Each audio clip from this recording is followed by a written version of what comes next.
Hello students, good morning. तो आज की इस वीडियो में अपन करने जा रहे हैं मुहावरे और लोकोक्तियाँ।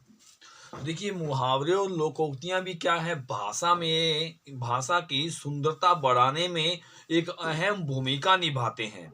तो इसी आधार पे हम देखते हैं कि मुहावरे और लोकोक्तियाँ होते क्या हैं, ये कैसे भाषा में प्रयोग किए जाते हैं। तो देखिए, सबसे पहले हम देखते हैं मुहावरा। तो मुहावरा क्या होता है, देखिए, अरबी भाषा के शब्द मुहावर से बना है। ये जो मुहावरा शब्द है वो मुहावर यानी कि अरबी भाषा का शब्द है मुहावरा है। मतलब रह के बाद में भी क्या है, विसर्ग लगा हुआ है, तो बोलते हैं मुहावरा है। तो मुहावरे से ही मुहावरा बना है। तो इसका अर्थ क्या है, जिसका अर्थ है अभ्यास या बार बार दोहराना, यानी कि जो बार बार हम दोहराते रहते हैं उसे ही मुहावरा बोलते हैं। और मुहावरा क्या है, एक छोटा वाक्यांश होता है, ये जो वाक्य के अंदर ही प्रयोग किया जाता है। अब देखिए, इसकी परिभाषा क्या बनती है, मुहावरे की डेफिनेशन क्या बनती है। जो वाक्यांश अपना साधारण अर्थ न देकर विशेष अर्थ देते हैं वे मुहावरे कहलाते हैं। जैसे देखो, हमने कह दिया दांत खट्टे करना।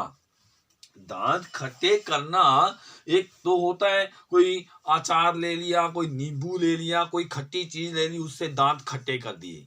वो ये एक सामान्य अर्थ है। लेकिन इसका मेन यानी कि विशेष अर्थ क्या है, विशेष अर्थ है कि किसी को हरा देना। या इसका वाक्य में प्रयोग करके देखते हैं तो हमारे को समझ में आ जाएगा कि ये यहाँ पे मुहावरा किस लिए, इसका मतलब क्या है। इस सैनिकों ने दुश्मन के दांत खट्टे कर दिए। अब यहाँ पर यानी कि इसका सीधा सा अर्थ क्या बनता है, दांत खट्टे करने का मतलब हरा देना मतलब है, बनता है। तो इसी प्रकार देखिए, नेक्स्ट हमारा है लोकोक्ति।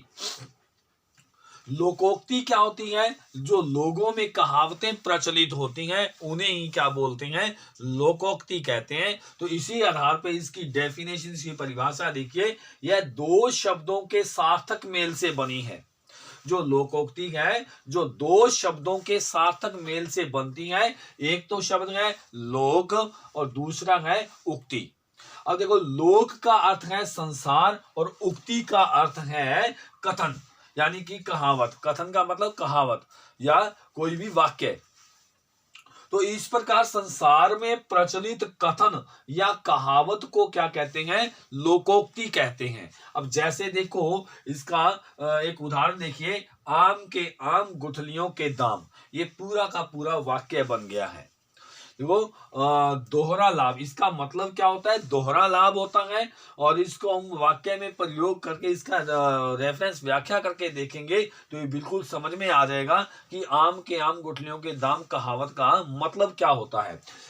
अभ्यास करने से समय भी गुजरता है और ज्ञान भी बढ़ता है। दो काम हो जाते हैं एक अभ्यास करने से, ठीक है ना। अभ्यास करने से एक तो क्या हो जाता है, हमारा टाइम पास हो जाता है और दूसरा हमारा नॉलेज बढ़ जाती है। तो इसे कहते हैं आम के आम गुठलियों के दाम। तो देखिए, अब इन दोनों में अंतर क्या है, इधर तो हमारा है मुहावरा और इधर है हमारा लोकोक्ति। लोकोक्ति, अब इनमें अंतर क्या है, देखिए, मुहावरा जो है, मुहावरों में सामान्य एवं प्रचलित अर्थ के स्थान पर विशेष अर्थ लगते हैं। अब देखिए, जैसे हमने ये किया था दांत खट्टे करना, इसका मतलब ये सामान्य सामान्य अर्थ क्या हुआ, इसका सामान्य अर्थ ये हुआ कि दांत को किसी चीज से खट्टा कर देना। लेकिन इसका विशेष अर्थ इसका वाक्य के अंदर हमने प्रयोग करके देखा तो हरा देना इसका विशेष अर्थ आया था।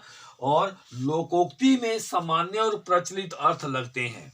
अब देखो, अब हमने आम के आम गुठलियों के दाम देखा और इसी तरह यही क्या है, ये का यही वाक्य में प्रयोग हो भी गया, ये वाक्य का वाक्य ही बन गया है आम के आम गुठलियों के दाम में। देखिए, नेक्स्ट है मुहावरे वाक्यांश होते हैं, यानी कि वाक्य का अंश होते हैं, छोटे वाक्य होते हैं। लेकिन लोकोक्तियां अपने आप में पूर्ण वाक्य होती है। नेक्स्ट है मुहावरों में व्यंग प्रधान होता है, यानी कि मुहावरों में क्या होता है, व्यंग, यानी किसी पर मजाक उड़ाना या किसी को कमेंट मारना किसी पर, उसमें मुहावरों में ये होता है। लेकिन लोकोक्तियों में कोई ना कोई अनुभव सिद्ध कथन होता है। लेकिन जो लोकोक्तियां होती हैं वो कोई ना कोई बात को सिद्ध करती हैं, कोई ना कोई ऐसी मतलब बात होती है, वो ऐसा कथन होता है जो अनुभव के आधार पर लिखा जाता है, उसे ही क्या बोलते हैं, लोकोक्ति बोलते हैं। नेक्स्ट है, मुहावरों का स्वतंत्र प्रयोग नहीं होता, ये वाक्य के अंदर ही प्रयोग कर लिए जाते हैं। दूसरे, इसमें लोकोक्तियों का स्वतंत्र प्रयोग होता है। जो लोकोक्तियां होती हैं वो स्वतंत्र प्रयोग होता है। तो ये क्या होता है, मुहावरे और लोकोक्तियां होते हैं, ये क्या करते हैं, भाषा को सहज, सरल, रोचकता, इंटरेस्टिंग बना देते हैं। इसीलिए ये क्या है, हमारे सिलेबस में मुहावरे और लोकोक्तियां भी लगाए गए हैं। तो स्टूडेंट्स, इस प्रकार हमारा मुहावरे और लोकोक्तियों का ये चैप्टर ये पूरा हो चुका है। इसके कुछ अभ्यास के लिए या कुछ एक उदाहरण मैं आपको इसके बता दूंगा या भेज दूंगा आपको फोटो बना करके, और तब तक आप वीडियो को अच्छे से देखिए, अच्छे से इसको समझिए। धन्यवाद।